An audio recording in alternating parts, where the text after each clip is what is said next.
നമസ്കാരം. ഓൺലൈൻ വിദ്യാഭ്യാസത്തിന്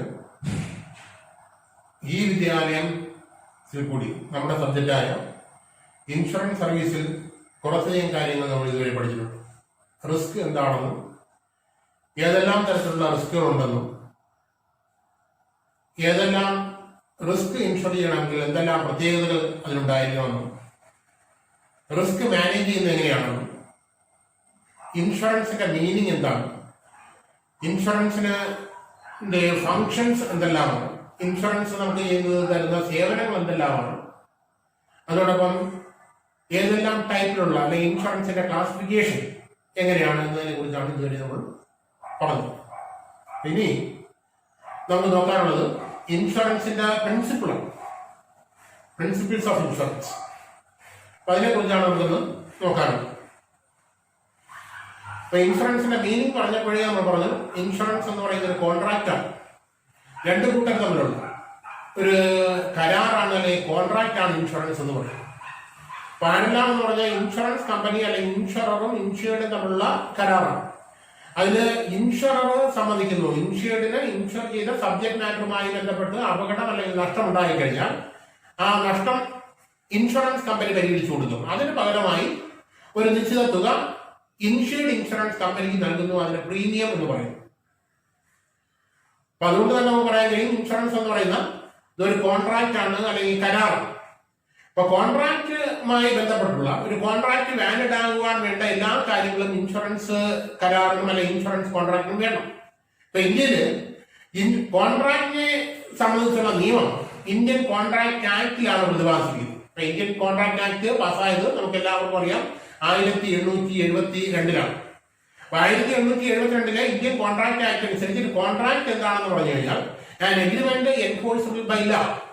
അപ്പോൾ നിയമത്തിന്റെ മുന്നിൽ എൻഫോഴ്സ് ചെയ്യാൻ കഴിയുന്ന ഒരു എഗ്രിമെന്റിനെയാണ് നമ്മൾ എന്ത് പറയുന്നത്, കോൺട്രാക്ട് എന്ന് പറയുന്നത്. അപ്പൊ എല്ലാ എഗ്രിമെന്റുകളും നിയമത്തിന്റെ മുന്നിൽ അല്ലെങ്കിൽ നിയമത്തിൽ എൻഫോഴ്സ് ചെയ്യാൻ കഴിയില്ല എന്നുള്ളത്.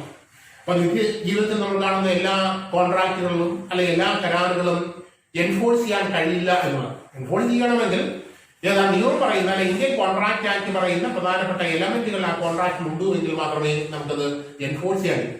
അപ്പൊ ഇൻഷുറൻസ് ഒരു കോൺട്രാക്ട് ആയതുകൊണ്ട് തന്നെ കോൺട്രാക്ടിന്റെ ഭാഗമായ എല്ലാ എലമെന്റുകളും ഏതാ ഇൻഷുറൻസ് കോൺട്രാക്റ്റിൽ ഉണ്ടാകണം. അത് നമുക്ക് ഇൻഷുറൻസിന്റെ പ്രിൻസിപ്പിൾ ആയി പറയാവുന്നത്.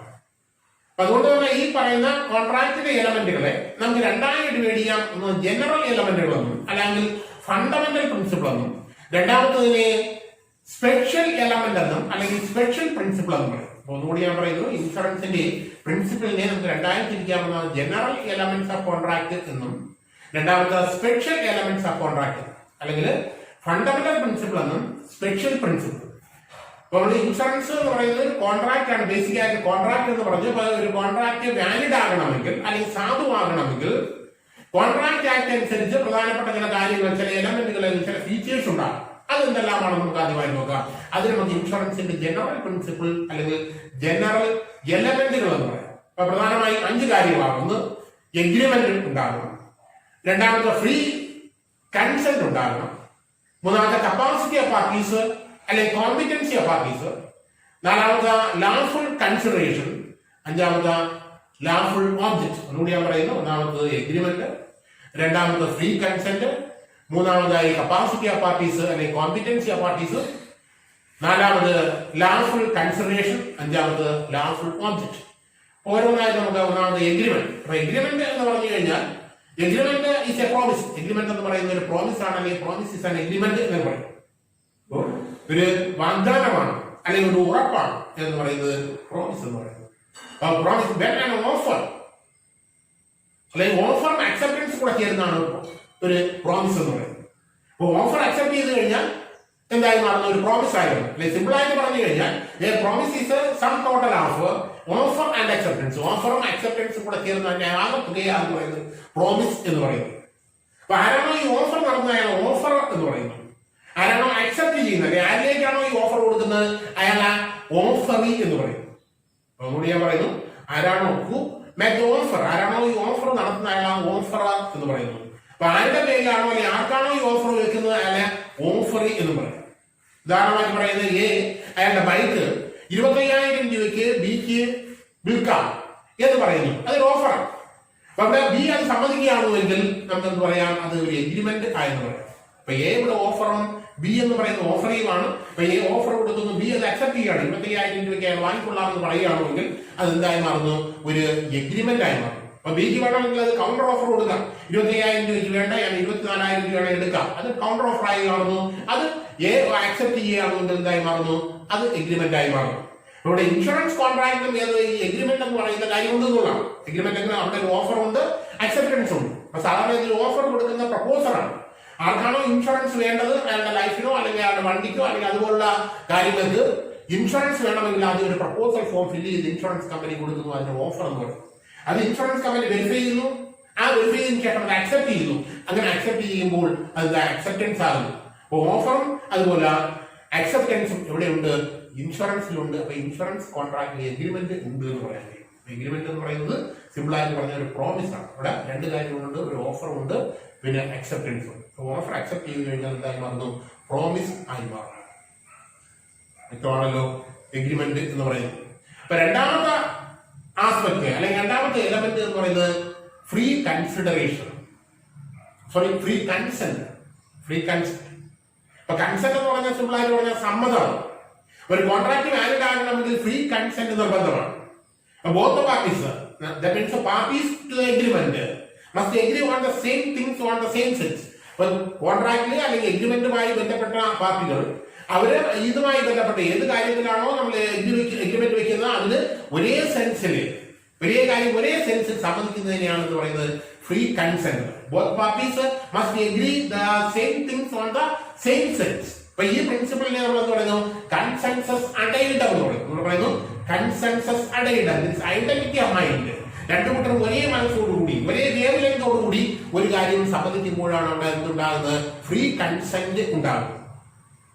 അവിടെ ഇതുകൊണ്ട് വ്യക്തമാകുന്നത് ഫ്രീ കൺസെന്റ് കൊണ്ട് ഉദ്ദേശിക്കുക എന്ന് പറയുന്നത് ബോത്ത് പാർട്ടീസ് കോൺട്രാക്ട് എൻട്രി ചെയ്യുന്ന അല്ലെങ്കിൽ എഗ്രിമെന്റിൽ എൻട്രി ചെയ്യുന്ന രണ്ട് കൂട്ടരും കോൺട്രാക്ട് എൻട്രി ചെയ്യുക എന്ന് പറയുന്നത് ഫ്രീ ആയിട്ടായിരിക്കും, ഇൻഡിപെൻഡന്റ് ആയിരിക്കണം.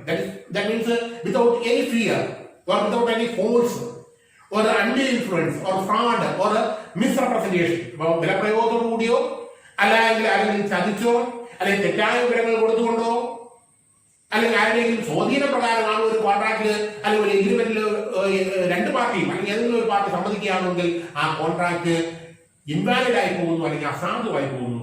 കോൺട്രാക്ട് സാധുവാകണമെങ്കിൽ ഫ്രീ കൺസെന്റ് രണ്ടു കൂട്ടരുടെയും ഫ്രീ കൺസെന്റ് നിർബന്ധമായിട്ടും ഉണ്ടായിരിക്കും. Free consent means എഗ്രിയിങ് on the same thing on the same sense. ഈ പറയുന്ന കാര്യങ്ങൾ എഗ്രിമെന്റിൽ നമ്മൾ വരുന്ന കാര്യം ഒരേ മനസ്സോടുകൂടി സമ്മതിച്ചാൽ മാത്രമേ ആ എഗ്രിമെന്റിൽ ഫ്രീ കൺസെന്റ് ഉണ്ടെന്ന് പറയാൻ പറ്റൂ. അപ്പൊ ഏതെങ്കിലും ഒരു പാർട്ടിയുടെ കൺസെന്റ് നമ്മൾ വാങ്ങാൻ വേണ്ടി ബലപ്രയോഗിക്കുക അല്ലെങ്കിൽ ചതിപ്രയോഗം ഉപയോഗിക്കുക അല്ലെങ്കിൽ ഫോഴ്സ് ചെയ്യുക അല്ലെങ്കിൽ തെറ്റായ വിവരങ്ങൾ കൊടുത്തുകൊണ്ട് നമ്മൾ എന്ത് ചെയ്യുക, എഗ്രിമെന്റിൽ കൺസെന്റ് വാങ്ങുക എന്ന് പറഞ്ഞു കഴിഞ്ഞാൽ ഫ്രീ കൺസെന്റ് ആകുന്നില്ല. അങ്ങനെയാണ് കൺസെന്റ് വാങ്ങിയെന്ന് പിന്നാലെ തെളിഞ്ഞു കഴിഞ്ഞാൽ ആ കോൺട്രാക്ട് അസാധുവായി പോകും എന്നുള്ളതാണ്. ഇവിടെ ഇൻഷുറൻസിലും ഈ ഫ്രീ കൺസെന്റ് നിർബന്ധമാണ്. ഏതെങ്കിലും ഒരു പാർട്ടി അല്ലെങ്കിൽ ഇൻഷുർഡ് അല്ലെങ്കിൽ പ്രപ്പോസർ ഈ പോളിസി കിട്ടുവാൻ വേണ്ടി അയാളുടെ വയസ്സ് തെറ്റായി കൊടുക്കുക അല്ലെങ്കിൽ എന്തെങ്കിലും മാരകമായ രോഗമുണ്ടോ എന്നുള്ള കാര്യം മറച്ചു വെച്ചുകൊണ്ട് പോളിസി എടുത്ത് എന്ന കാര്യം തെളിഞ്ഞു കഴിഞ്ഞാൽ ആ കോൺട്രാക്ട് അല്ലെങ്കിൽ ആ പോളിസി അസാധുവായി പോകുന്നതായിരിക്കും. രണ്ടാമത് പറഞ്ഞ പോയിന്റ് എന്ന് പറയുന്നത് ഫ്രീ കൺസെന്റ്. ഫ്രീ കൺസെന്റ് വ്യക്തമായി കാണും എന്ന് വിചാരിക്കും. ഫ്രീ കൺസെന്റ് ഒരു കോൺട്രാക്ട് വാലിഡ് ആകണമെങ്കിൽ നിർബന്ധമായിട്ടും ഉണ്ടാകണം. ഫ്രീ കൺസെന്റ് ഇല്ലാതെ ഒരു കോൺട്രാക്ട് നമ്മൾ ഉണ്ടാക്കി കഴിഞ്ഞാൽ ആ കോൺട്രാക്ട് സാധു ആകില്ല. അടുത്ത മൂന്നാമതായി പറയാനുള്ള പോയിന്റ് എന്ന് പറയുന്നത് കപ്പാസിറ്റി ഓഫ് പാർട്ടി അല്ലെങ്കിൽ കോമ്പിറ്റൻസ്. കപ്പാസിറ്റി കൊണ്ട് ഉദ്ദേശിക്കുക എന്ന് പറയുന്നത് കഴിവാണ്, ഒരു കാര്യം ചെയ്യുവാനുള്ള കഴിവ്. കോൺട്രാക്ട് ചെയ്യുവാനുള്ള കഴിവിനെയാണ് അല്ലെങ്കിൽ എബിലിറ്റി ആണെന്ന് പറയുന്നത് കപ്പാസിറ്റി എന്ന് പറയും. അപ്പൊ കപ്പാസിറ്റി ഇല്ലാത്ത ഒരാളുമായിട്ട് നമ്മൾ കോൺട്രാക്ട് ഉണ്ടായി കഴിഞ്ഞാൽ ആ കോൺട്രാക്ട് അസാധുവായി പോകും എന്നുള്ളതാണ്. അപ്പൊ ഇന്ത്യൻ കോൺട്രാക്ട് ആക്ട് അനുസരിച്ച് ഒരാൾക്ക് ഒരു കോൺട്രാക്ട് എൻട്രി ചെയ്യാൻ കപ്പാസിറ്റി ഉണ്ടാകണമെങ്കിൽ മേജർ ആയിരിക്കണം. മേജർ ആകുക എന്ന് പറഞ്ഞാൽ 18 വയസ്സ് പൂർത്തിയായ ആളിന് മാത്രമേ കോൺട്രാക്ട് എൻട്രി ചെയ്യാൻ കഴിയുള്ളൂ എന്നുള്ളതാണ്. രണ്ടാമത്തെ സൗണ്ട് മൈൻഡ്, സൗണ്ട് കൃത്യമായി അല്ലെങ്കിൽ നല്ല മാനസിക അവസ്ഥയുള്ള ആളായിരിക്കണം. അയാളുടെ മാനസികാവസ്ഥ നല്ലതായിരിക്കണം. ഒരാൾ സൗണ്ട് മൈൻഡിൽ എന്ന് പറയണമെങ്കിൽ നമ്മളൊരു കാര്യം പറഞ്ഞു കഴിഞ്ഞാൽ അത് മനസ്സിലാക്കാനും അതിനെ യുക്തിപൂർവമായി തീരുമാനമെടുക്കുവാനുള്ള കഴിവുള്ള ആളിനെയാണെന്ന് പറയുന്നത് സൗണ്ട് മൈൻഡ് എന്ന് പറയും. അപ്പൊ മാനസിക തെറ്റി അല്ലെങ്കിൽ ഭ്രാന്തുള്ള ഒരാളിന് സൗണ്ട് മൈൻഡ് എന്ന് പറയാൻ കഴിയില്ല. അപ്പൊ അയാളുമായി കൊണ്ട് കോൺട്രാക്ട് ഉണ്ടായി കഴിഞ്ഞാൽ ആ കോൺട്രാക്ട് അസാധുവായി പോകുന്നു. അല്ലാതെ സ്ഥിരമായി മദ്യപിക്കുന്ന അമിതമായി മദ്യപിക്കുന്ന ആൾക്കാർ, ലഹരി മരുന്ന് ഉപയോഗിക്കുന്ന, അയാൾക്ക് എന്ത് ചെയ്യാൻ കഴിയില്ല, കാര്യങ്ങൾ പറഞ്ഞു കഴിഞ്ഞാൽ മനസ്സിലാക്കുവാനും തീരുമാനമെടുക്കാൻ കഴിയില്ല. അപ്പൊ അങ്ങനെയുള്ള ഒരാളുമായിട്ട് നമ്മൾ കോൺട്രാക്ട് ചെയ്ത് കഴിഞ്ഞാൽ ആ കോൺട്രാക്ട് അസാധുവായി പോകും. അടുത്ത മൂന്നാമത്തെ കാര്യം നോട്ട് ഡിസ്ക്വാളിഫൈഡ് ബൈ ദ ലാ. അപ്പൊ ലാ ഡിസ്ക്വാളിഫൈ ചെയ്യുക ഒരാളുമായിട്ട് നമ്മൾ കോൺട്രാക്ട് ഉണ്ടാക്കാൻ പാടില്ല. അപ്പൊ ചില ആൾക്കാരെ നിയമം ഡിസ്ക്വാളിഫൈ ചെയ്യുന്നു, അയോഗ്യരാക്കുന്നു. അപ്പൊ അങ്ങനെ അയോഗ്യരാക്കിയ ആൾക്കാരുമായി നമ്മൾ കരാറിൽ ഏർപ്പെട്ട് കഴിഞ്ഞാൽ ആ കരാറ് അസാധുവായി പോകുന്നു. ഒരു കോൺട്രാക്ട് എന്ത് ചെയ്യണമെങ്കിൽ ആ കോൺട്രാക്ട് കപ്പാസിറ്റി ഉണ്ടാകും. അപ്പൊ കപ്പാസിറ്റി കൊണ്ട് ഉദ്ദേശിക്കുക എന്ന് പറയുന്നത് അതിന്റെ എബിലിറ്റിയാണ്. കോൺട്രാക്ട് എന്ത് ചെയ്യാനുള്ള ആ കഴിവിനെയാണ് കപ്പാസിറ്റി എന്ന് പറയുന്നത്. പ്രധാനമായും 3 കാര്യങ്ങൾ. അയാളുടെ മേജറായിരുന്നു ഇന്ത്യയിൽ മേജറാകുക എന്ന് പറഞ്ഞാൽ 18 വയസ്സ് പൂർത്തിയാകണം. 18 വയസ്സിൽ താഴെയുള്ള ഒരാളുമായിട്ട് നമ്മൾ കരാറിൽ ഏർപ്പെട്ട് കഴിഞ്ഞാൽ ആ കരാറ് അല്ലെങ്കിൽ ആ കോൺട്രാക്ട് എന്ന് പറയുന്നത് അസാധു. രണ്ടാമതെന്ന് പറഞ്ഞാൽ അയാൾ സൗണ്ട് മൈൻഡിലായിരിക്കണം. ഒരു കാര്യം പറഞ്ഞു കഴിഞ്ഞാൽ അത് മനസ്സിലാക്കുവാനും അതിനനുസരിച്ച് പ്രതികരിക്കുവാനും കഴിവുള്ള ആളായിരിക്കണം. തൃപ്തികരമായ മാനസികാവസ്ഥ ഉള്ള ആളാണ്. മൂന്നാമത്തെ പോയിന്റ് എന്ന് പറയുന്നത് ഹിസ് നോട്ട് ഡിസ്ക്വാളിഫൈഡ് ബൈ ലാ. ലാ ഡിസ്ക്വാളിഫൈ ചെയ്യാൻ പാടില്ല. അയാൾ എവിടെയാണോ ജീവിക്കുന്നത് അവിടുത്തെ നിയമം അയാളെ ഡിസ്ക്വാളിഫൈ ചെയ്യാൻ പാടില്ല. അങ്ങനെയുള്ള ആൾക്കാരെയാണ് എന്താണ് കോൺട്രാക്ട് ചെയ്യാൻ കപ്പാസിറ്റി. അപ്പൊ അതുകൊണ്ട് തന്നെ ഇവിടെ നമ്മുടെ ഇൻഷുറൻസ് കോൺട്രാക്റ്റും ഏതാ മൈനർ ഒരിക്കലും എന്ത് ചെയ്യാൻ പോളിസി എടുക്കുവാൻ കഴിയില്ല. അപ്പം മക്കൾക്ക് കയ്യിൽ രക്ഷിതാക്കൾ എടുക്കാം. പക്ഷെ ഈ 18 വയസ്സ് താഴെയുള്ള കുട്ടികൾക്ക് പോളിസി എടുക്കുവാനുള്ള അവകാശം ഉണ്ടായില്ല, അല്ലെങ്കിൽ അങ്ങനെ ഉള്ളവർക്ക് പോളിസി എടുക്കാൻ കഴിയും. മറ്റു 2 കാര്യങ്ങളും പ്രധാനമാണ്. കപ്പാസിറ്റി ഓഫ് പാർട്ടീസ് അല്ലെങ്കിൽ കോമ്പിറ്റൻസി ഓഫ് പാർട്ടീസ് വ്യക്തമാണ് എന്ന് വിചാരിക്കുന്നു. അടുത്ത 4ാമത്തെ പോയിന്റ് എന്ന് പറയുന്നത് ലാഫുൾ കൺസിഡറേഷൻ. ഇൻഷുറൻസ് കോൺട്രാക്റ്റിലെ ഏറ്റവും പ്രധാനപ്പെട്ട കാര്യമാണ് കൺസിഡറേഷൻ. അപ്പൊ കൺസിഡറേഷൻ ഇല്ലാതെ ഒരു കോൺട്രാക്ട് ഉണ്ടായി കഴിഞ്ഞാൽ ആ കോൺട്രാക്ട് സാധുവാകില്ല എന്നുള്ളതാണ്. അപ്പൊ കൺസിഡറേഷൻ ഉദ്ദേശിക്കുക എന്നുള്ള പ്രൈസ് ഓഫ് ദി കോൺട്രാക്ട്, കോൺട്രാക്ടിന്റെ പ്രൈസിനെയാണ് നമ്മൾ എന്ന് പറയുന്നത് കൺസിഡറേഷൻ കൊണ്ട് ഉദ്ദേശിക്കുന്നത്. അപ്പൊ കൺസിഡറേഷൻ ഇല്ലാതെ അല്ലെങ്കിൽ കൺസിഡറേഷൻ ഇല്ലാതെയാണ് കോൺട്രാക്ട് എന്ത് ചെയ്യുക എന്ന് പറഞ്ഞാൽ ആ കോൺട്രാക്ട് ഒരിക്കലും സാധുവാകില്ല. 2 പാർട്ടീസിനും കൺസിഡറേഷൻ കിട്ടണം. That means something in return. 2 കൂട്ടർക്കും അതിന് ബെനിഫിറ്റ് ഉണ്ടാകണം. ഒരു ബെനിഫിറ്റും ഇല്ല, ഒരു പാർട്ടിക്കും ഒരു ബെനിഫിറ്റ് ഇല്ലാതെ നമ്മൾ കോൺട്രാക്ട് ഉണ്ടാക്കിയാണെങ്കിൽ ആ കോൺട്രാക്ട് ഒരിക്കലും സാധുവാകില്ല എന്നുള്ളതാണ്. അപ്പൊ കോൺട്രാക്ട് വാലിഡ് ആകണമെങ്കിൽ 2 കൂട്ടരും കോൺട്രാക്ട് ചെയ്യുന്ന 2 കൂട്ടർക്കും ബെനിഫിറ്റ് കിട്ടണം. നമ്മൾ നേരത്തെ പറഞ്ഞ എക്സാമ്പിൾ എ അയാളുടെ ബൈക്ക് 25,000 രൂപയ്ക്ക് ബിക്ക് വിൽക്കുവാൻ സമ്മതിക്കുന്നു. ബി അത് അക്സെപ്റ്റ് ചെയ്യും. അപ്പൊ അങ്ങനെയാണെന്നുണ്ടെങ്കിൽ എ സംബന്ധിച്ച് കിട്ടുക എന്ന് പറയുന്നത് 25,000 രൂപയാണ് അയാളുടെ കൺസിഡറേഷൻ എന്ന് പറയുന്നത്. അയാൾ കിട്ടുന്ന സംതിങ്, ആ സംതിങ്ങിനെയാണ് കൺസിഡറേഷൻ എന്ന് പറയുന്നത്. ബി എ സംബന്ധിച്ച് തിരിഞ്ഞു കിട്ടുക എന്ന് പറഞ്ഞാൽ ബൈക്കാണ്. എയുടെ പേരിലുണ്ടായിരുന്ന ബൈക്ക് ബിക്ക് കിട്ടുന്നു. അവിടെ കൺസിഡറേഷൻ ഉണ്ട്. അതുകൊണ്ട് തന്നെ ആ കോൺട്രാക്ട് വാലിഡ് എന്ന് പറയാൻ കഴിയും. അതുപോലെ ഇൻഷുറൻസിൽ കൺസിഡറേഷൻ ഉണ്ട്. അപ്പൊ ഇൻഷുറൻസ് നമ്മൾ പറഞ്ഞൊരു കോൺട്രാക്ട് ആണ്. ആ കോൺട്രാക്ട് വാലിഡ് ആകണമെങ്കിൽ കൺസിഡറേഷൻ വേണം. അപ്പൊ ഇവിടെ ഇൻഷുറൻസ് സംബന്ധിച്ച് കിട്ടുന്ന കൺസിഡറേഷൻ എന്ന് പറയുന്നത് ഇൻഷുർഡ് നൽകാമെന്ന് പറയുന്ന പ്രീമിയമാണ്. അയാൾ നിശ്ചിതമായ ഒരു എമൗണ്ട് പ്രീമിയമായി നൽകുക. പ്രീമിയമാണ് ഇൻഷുറൻസ് കിട്ടുന്ന കൺസിഡറേഷൻ. ഇൻഷുറൻസ് സംബന്ധിച്ച് കിട്ടുന്ന കൺസിഡറേഷൻ എന്ന് പറയുന്നത് ഇൻഷുറർ കൊടുക്കുന്ന ഉറപ്പാണ്, ഗ്യാരണ്ടിയാണ്, അല്ലെങ്കിൽ ആ പ്രോമിസാണ്. ആ പ്രോമിസ് കൊണ്ട് ഉദ്ദേശിക്കുക എന്ന് പറയുന്നത് ഇയാളുടെ സബ്ജക്ട് ഇൻഷുർ ചെയ്യുന്ന സബ്ജക്ട് മാറ്ററിന് അപകടം ഉണ്ടായി കഴിഞ്ഞാൽ അല്ലെങ്കിൽ നഷ്ടം ഉണ്ടായി കഴിഞ്ഞാൽ നഷ്ടം ഞങ്ങൾ നികത്തി തരാമെന്ന് പറയുന്ന ഗ്യാരണ്ടി അല്ലെങ്കിൽ ഉറപ്പാണ് ഇൻഷുർഡിന് കിട്ടുന്ന കൺസിഡറേഷൻ. അപ്പൊ ഈ കൺസിഡറേഷൻ എന്ന് പറയുന്നത് അത് ലാസ്റ്റ് ആയിരിക്കും, സാധ്യതയുള്ള കൺസിഡറേഷൻ ആയിരിക്കും. അപ്പൊ കൺസിഡറേഷൻ ഏതാ ഇൻഷുറൻസ് കോൺട്രാക്റ്റിലെ ഏറ്റവും പ്രധാനപ്പെട്ട എലമെന്റ്. സിമ്പിളായിട്ട് ഓർക്കുക, consideration price of contract, contract പ്രൈസിന്റെ ആണ് നമ്മൾ എന്ത് പറയുന്നത് കൺസിഡറേഷൻ. 2 കൂട്ടർക്കും കൺസിഡറേഷൻ ഉണ്ടാകണം, അല്ലെങ്കിൽ കൺസിഡറേഷൻ കിട്ടണം എന്നുള്ളത് നിർബന്ധമാണ്. അപ്പൊ ഓരോരുത്തർ കിട്ടുന്ന ബെനിഫിറ്റ് ആണ് കൺസിഡറേഷൻ കൊണ്ട് ഉദ്ദേശിക്കുന്നത്. അടുത്ത എലമെന്റിലേക്ക് പോകാം, ലാഫുൾ ഓബ്ജക്റ്റ്. എല്ലാ കോൺട്രാക്റ്റിലേക്കും ഒരു ലക്ഷ്യം ഉണ്ടായിരിക്കും.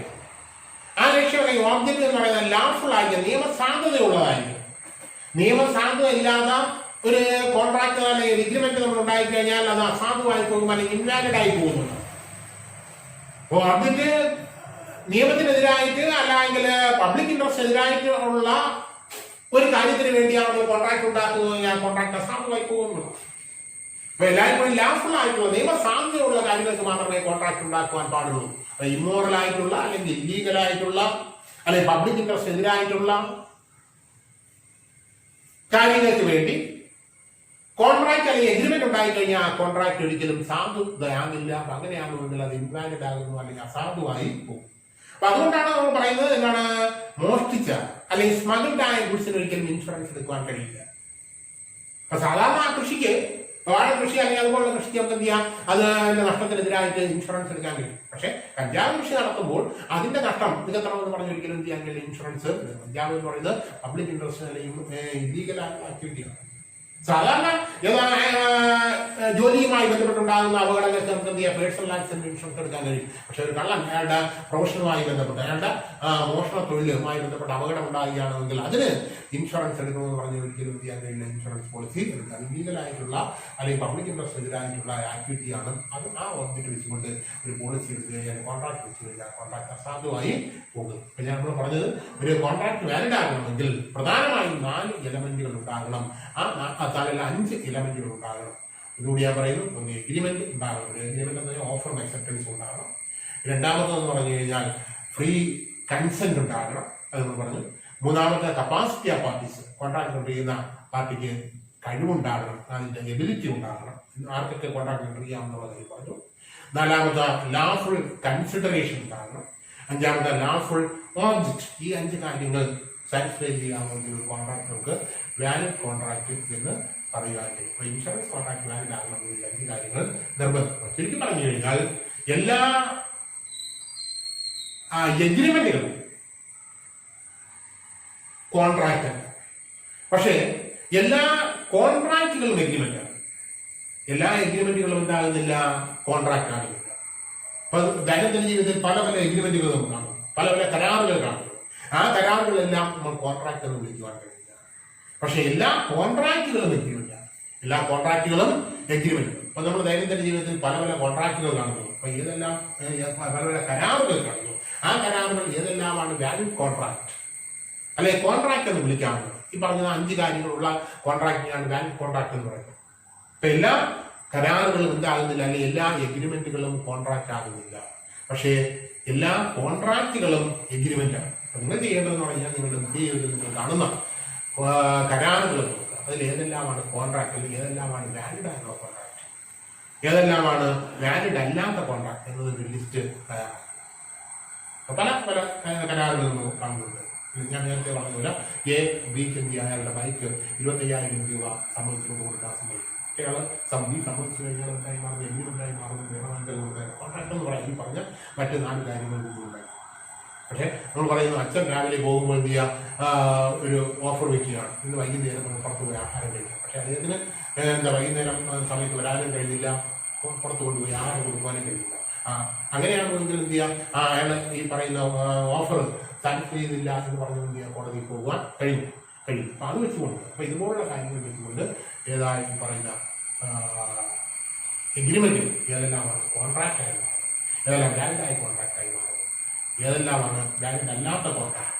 പറഞ്ഞു ഓബ്ജക്റ്റിന്റെ അടിസ്ഥാനത്തിൽ, ലക്ഷ്യത്തിന്റെ അടിസ്ഥാനത്തിൽ എല്ലാ കോൺട്രാക്റ്റുകളും ഉണ്ടാകുന്നില്ല, വാലിഡ് കോൺട്രാക്ട് ആകുന്നില്ല. അപ്പൊ നിങ്ങൾ ഇതെന്ത് ചെയ്യാം, ലിസ്റ്റ് ചെയ്യുക. നിങ്ങളുടേതായ ഭാവനയിൽ കുറച്ച് കോൺട്രാക്റ്റുകൾ എഴുതിയിട്ട് അതിൽ ഏതെല്ലാമാണ് വാലിഡ് കോൺട്രാക്ട്, ഏതെല്ലാമാണ് വാലിഡ് അല്ലാത്ത എഗ്രിമെന്റുകൾ ചെയ്യാൻ ശ്രമിക്കുക. അതുപോലെ തന്നെ ഇതിന് നോട്ടുകളും തയ്യാറാക്കുക.